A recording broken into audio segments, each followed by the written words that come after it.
IELTS 18. Published by Cambridge University Press and Assessment, 2023. This recording is copyright. Test 1. This is the IELTS listening test. You will hear a number of different recordings and you will have to answer questions on what you hear. There will be time for you to read the instructions and questions and you will have a chance to check your work. All the recordings will be played once only. The test is in 4 parts. At the end of the test, you will be given 10 minutes to transfer your answers to an answer sheet. Now turn to Part 1.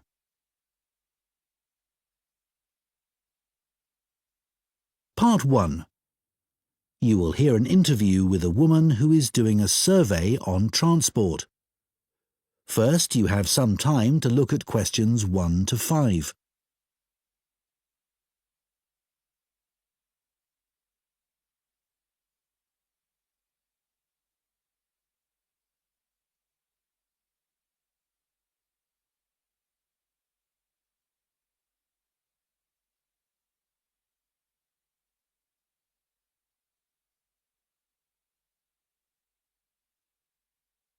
Now listen carefully and answer questions 1 to 5.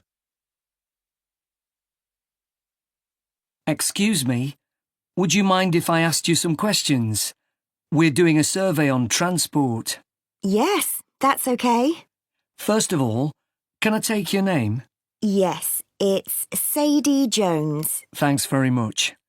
And could I have your date of birth? Just the year will do, actually. Is that all right? Yes, that's fine.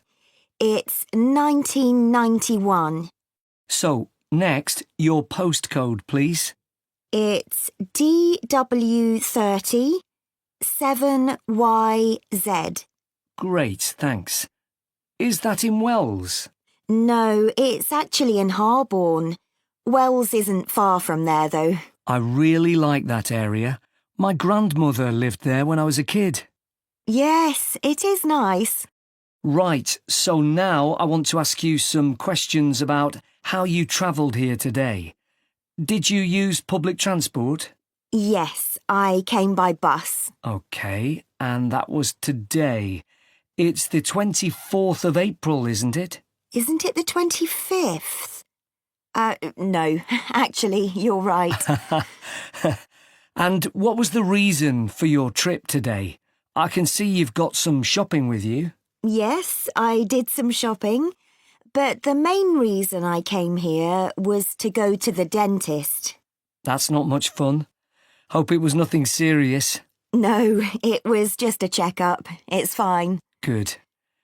Do you normally travel by bus into the city centre? Yes, I stopped driving in ages ago because parking was so difficult to find. And it costs so much. I see. The bus is much more convenient too. It only takes about 30 minutes. That's good. So where did you start your journey? At the bus stop on Claxby Street. Is that CLAXBY? That's right. Before you hear the rest of the conversation, you have some time to look at questions 6 to 10.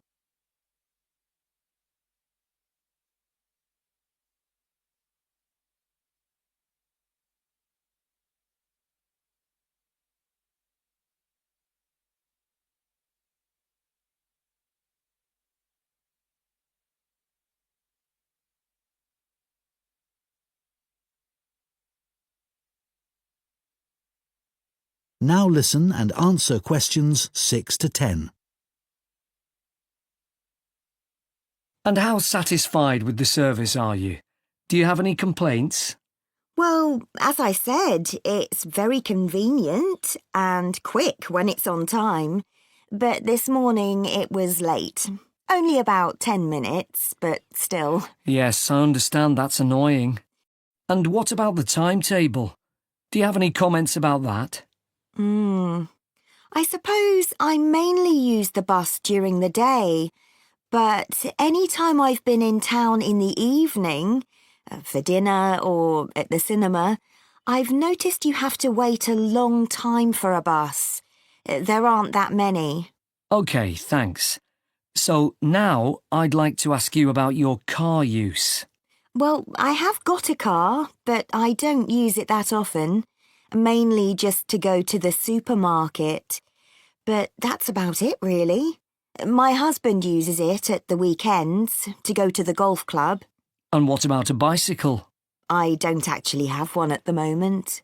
What about the city bikes you can rent? Do you ever use those? No, I'm not keen on cycling there because of all the pollution. But I would like to get a bike. It would be good to use it to get to work. So why haven't you got one now?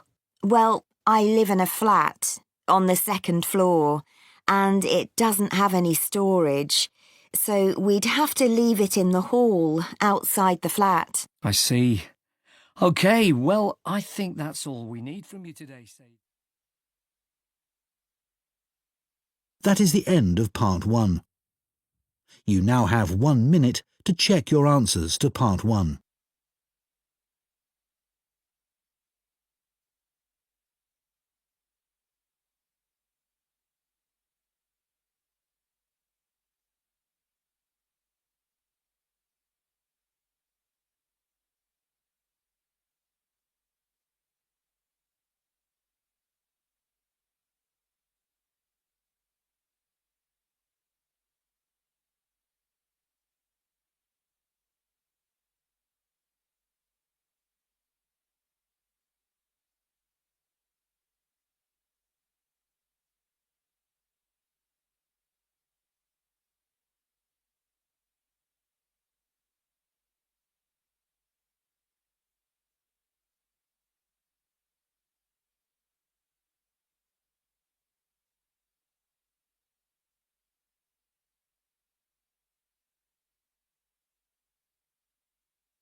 Part 2. You will hear a woman speaking to a group of people who are interested in becoming volunteers for an organisation called ACE. First, you have some time to look at questions 11 to 15.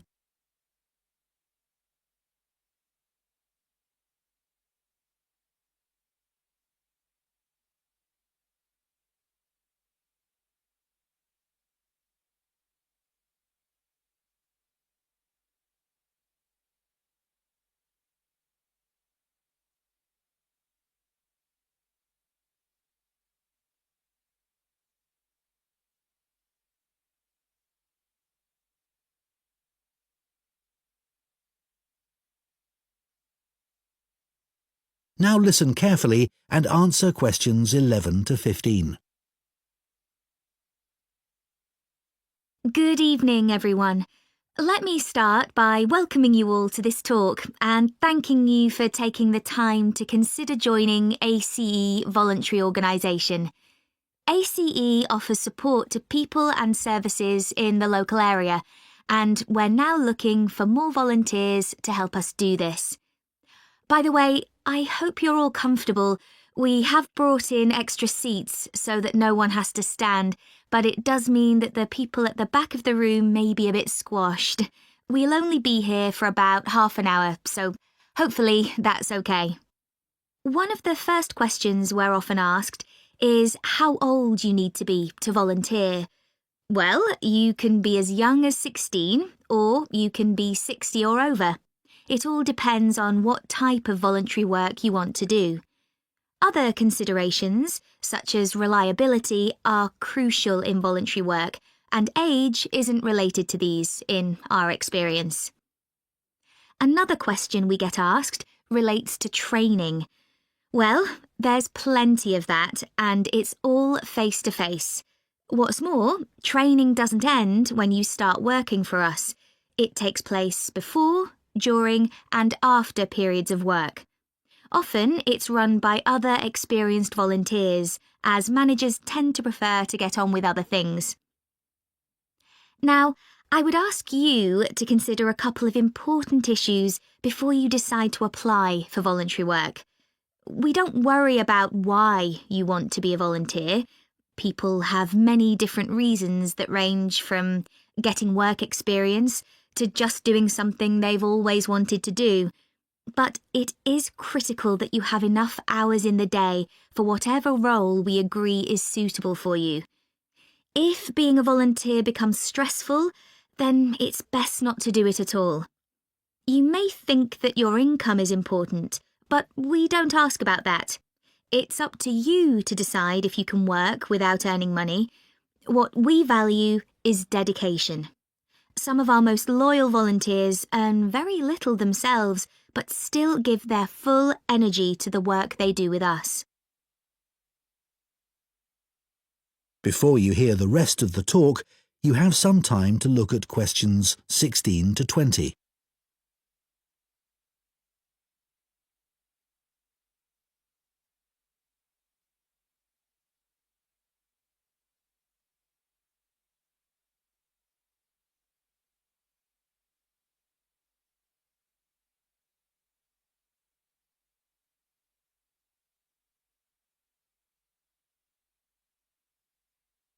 Now listen and answer questions 16 to 20.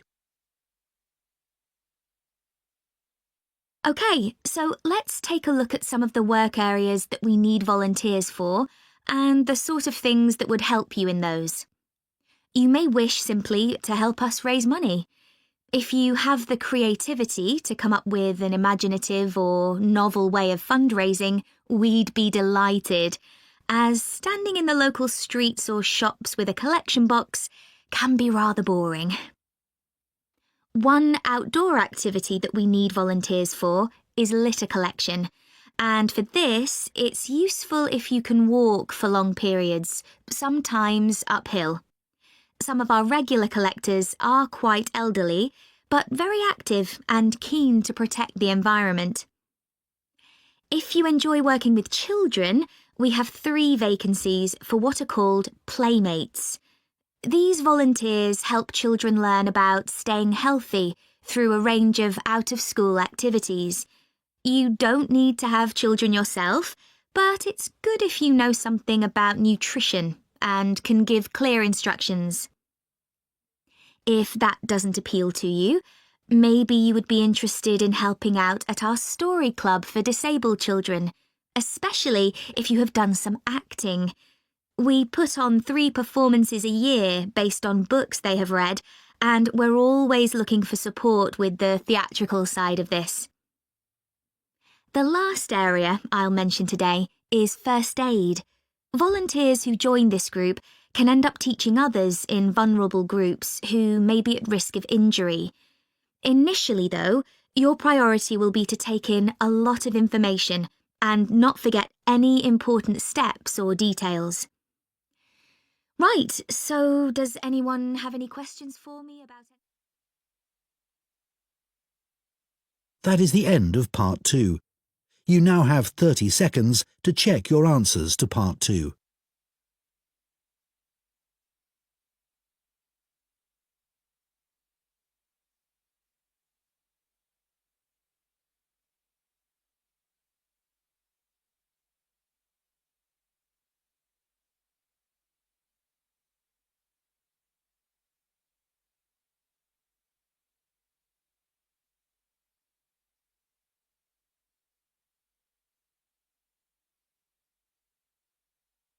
Part 3. You will hear 2 students called Hugo and Chantal discussing a talk they have just attended at the start of their course in fashion design. First, you have some time to look at questions 21 to 26.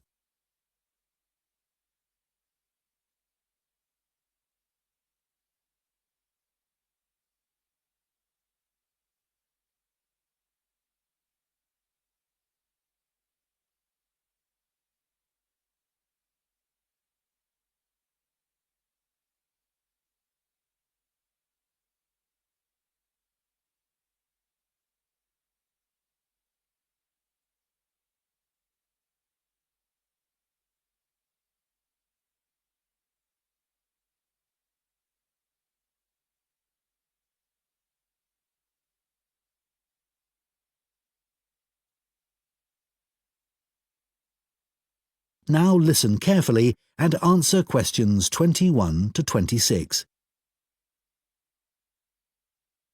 Hi, Chantal. What did you think of the talk then? Hi, Hugo.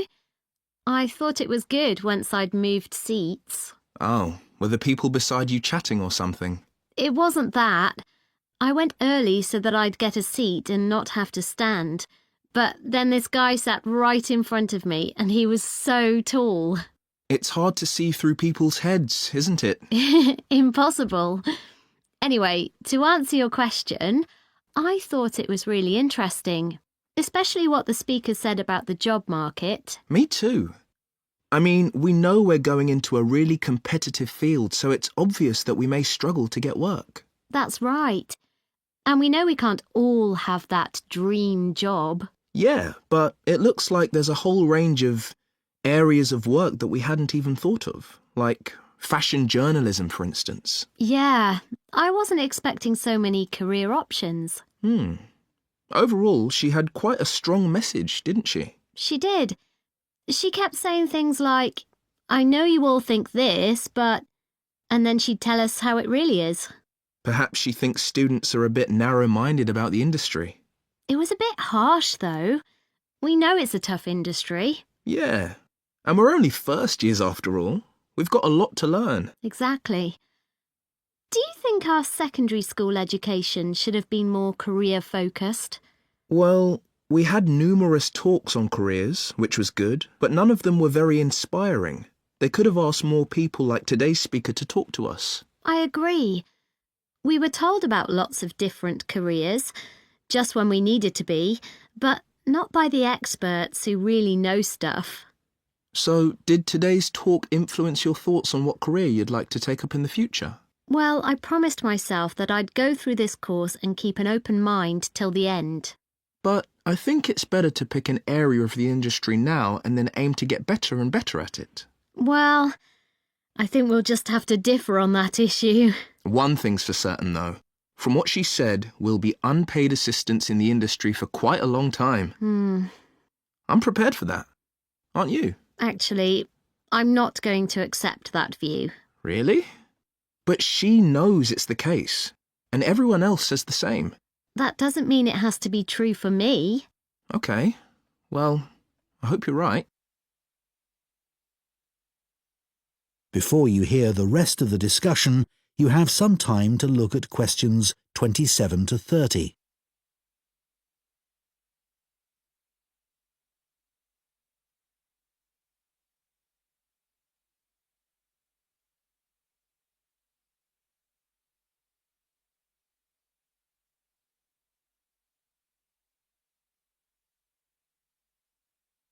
Now listen and answer questions 27 to 30.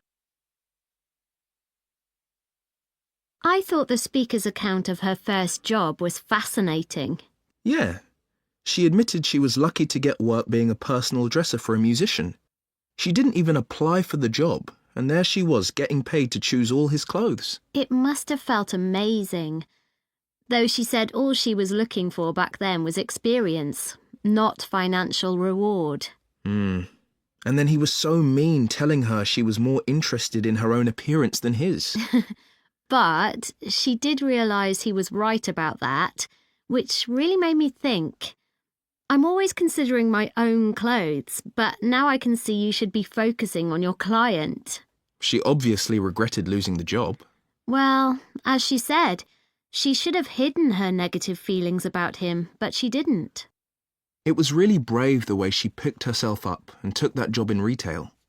Fancy working in a shop after that?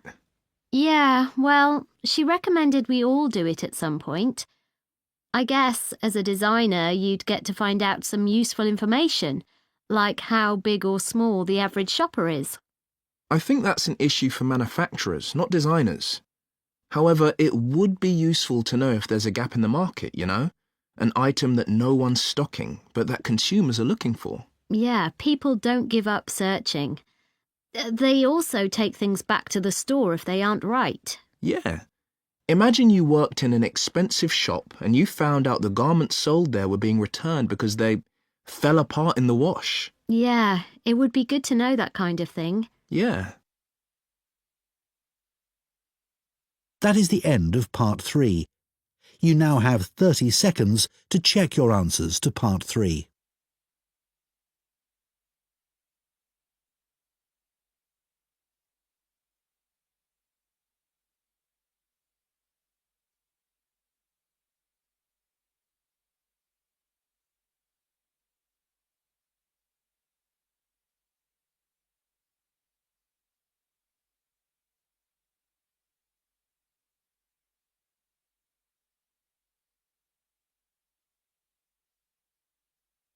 Part 4.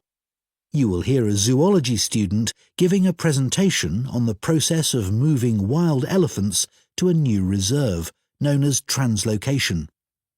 First, you have some time to look at questions 31 to 40.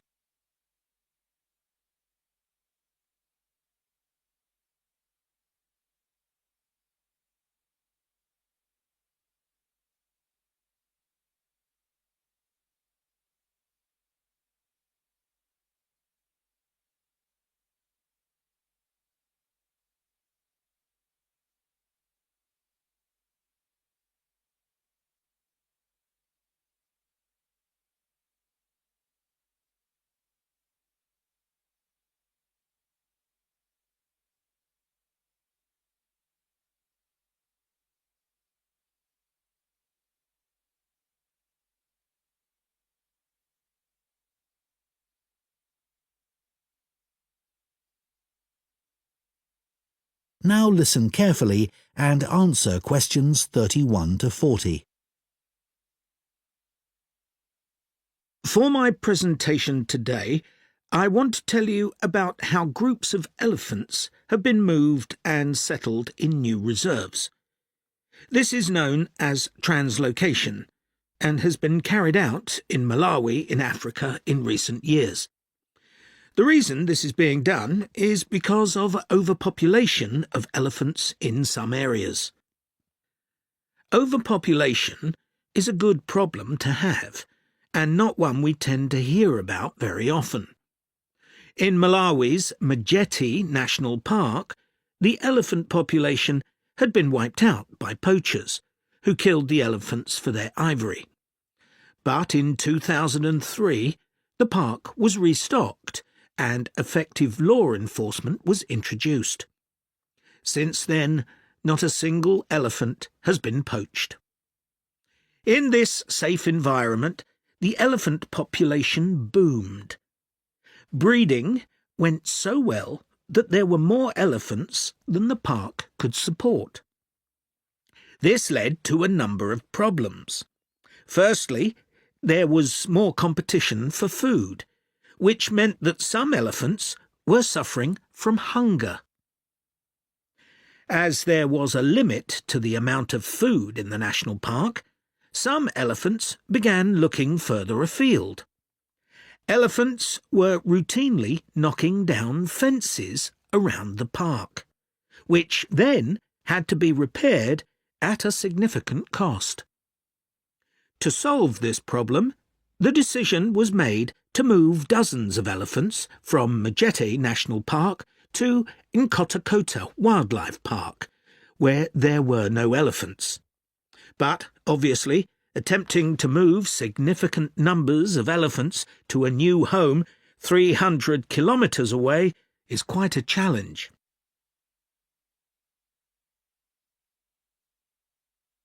So, how did this translocation process work in practice? Elephants were moved in groups of between 8 and 20, all belonging to one family. Because relationships are very important to elephants, they all had to be moved at the same time. A team of vets and park rangers flew over the park in helicopters and targeted a group, which were rounded up and directed to a designated open plain. The vets then used darts to immobilize the elephants. This was a tricky manoeuvre, as they not only had to select the right dose of tranquilizer for different-sized elephants, but they had to dart the elephants as they were running around. This also had to be done as quickly as possible, so as to minimise the stress caused. As soon as the elephants began to flop onto the ground, the team moved in to take care of them. To avoid the risk of suffocation, the team had to make sure none of the elephants were lying on their chests, because their lungs could be crushed in this position. So, all the elephants had to be placed on their sides. One person stayed with each elephant while they waited for the vets to do checks. It was very important to keep an eye on their breathing. If there were fewer than 6 breaths per minute, the elephant would need urgent medical attention. Collars were fitted to the matriarch in each group so their movements could be tracked in their new home. Measurements were taken of each elephant's tusks. Elephants with large tusks would be at greater risk from poachers, and also of their feet. The elephants were then taken to a recovery area before being loaded onto trucks and transported to their new home. The elephants translocated to Nkota settled in very well, and the project has generally been accepted to have been a huge success, and not just for the elephants. Employment prospects have improved enormously, contributing to rising living standards for the whole community. Poaching is no longer an issue, as former poachers are able to find more reliable sources of income. In fact, many of them volunteered to give up their weapons, as they were no longer of any use to them. More than 24 elephants have been born at Nkota since relocation.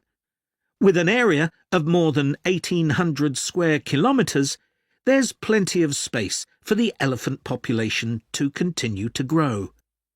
Their presence is also helping to rebalance Nkota's damaged ecosystem and providing a sustainable conservation model which could be replicated in other parks. All this has been a big draw for tourism, which contributes 5 times more than the illegal wildlife trade to GDP, and this is mainly because of the elephants. There's also been a dramatic rise in interest from... That is the end of part 4. You now have 1 minute to check your answers to part 4.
In the IELTS test, you would now have 10 minutes to transfer your answers to the listening answer sheet.